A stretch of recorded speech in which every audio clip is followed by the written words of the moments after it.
किनवट राष्ट्रीय महामार्गावरील Asoli फाट्यावर borewell machine वाहक ट्रकने कामावरून मोटरसायकलद्वारे परत येत असलेल्या दुचाकी स्वारांना जोराची धडक दिल्याने दुचाकीवरील दोन्ही युवक गंभीर जखमी झाल्याची घटना आज दिनांक 13 रोजी सकाळी 7 वाजता घडली। दोन्ही दुचाकी स्वारांचे पाय कापण्यासारखी परिस्थिती निर्माण झाल्याने हळहळ व्यक्त होत आहे।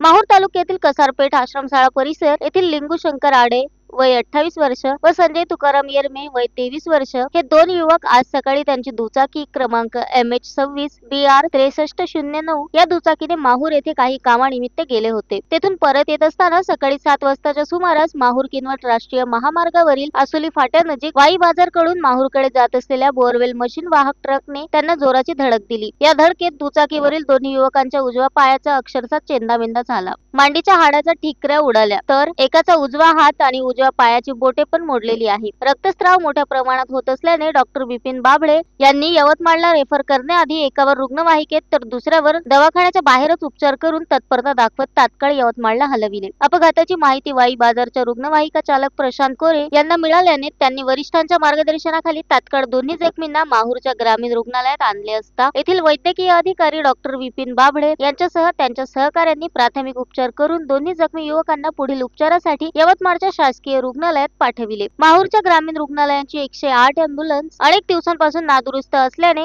सतत होत असलेल्या अपघातातील जखमींना बाहेरगावी उपचारासाठी पाठवण्यास अडचण निर्माण होत असल्याने माहूरच्या ग्रामीण रुग्णालयात 2 108 अँब्युलन्स द्यावे अशी मागणी होत आहे। Shankar Bhalerao, the sting operation news, Mahur. The sting operation news, सत्याचे दुसरे नाव, अन्यायावर लेखणीचा घाव।